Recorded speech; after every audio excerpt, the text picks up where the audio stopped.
एक बार संत कबीर ने बड़ी कुशलता से पगड़ी बनाई, छीना छीना कपड़ा बुना और उसे गोलाई में लपेटा। हो गई पगड़ी तैयार। वह पगड़ी जिसे हर कोई बड़ी शान से अपने सिर पर सजाता है। नई नवेली पगड़ी लेकर संत कबीर दुनिया की हाट में जा बैठे। ऊंची ऊंची पुकार उठाई, शानदार पगड़ी, जानदार पगड़ी, 2 टके की भाई, 2 टके की भाई। एक खरीदार निकट आया। उसने घुमा घुमा कर पगड़ी का निरीक्षण किया। फिर कबीर जी से प्रश्न किया, क्यों महाशय, 1 टके में दोगे क्या?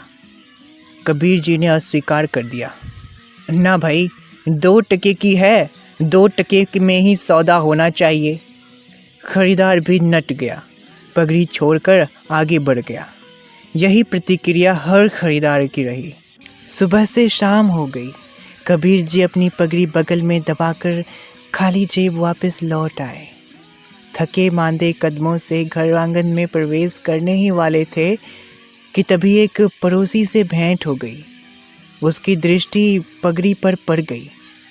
क्या हुआ संत जी, इसकी बिक्री नहीं हुई? पड़ोसी ने जिज्ञासा की। कबीर जी ने दिन भर का क्रम कह सुनाया। पड़ोसी ने कबीर जी से पगड़ी ले ली।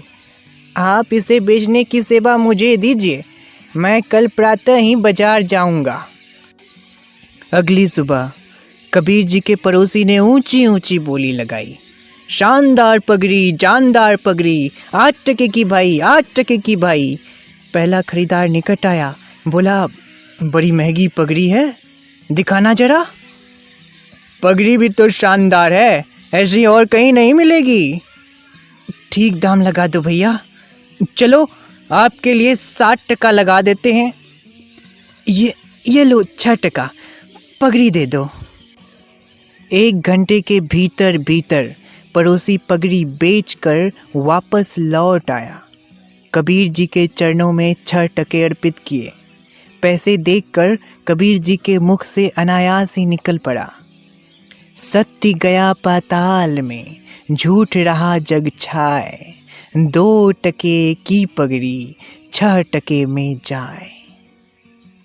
यही इस जगत का वास्तविक सत्य है।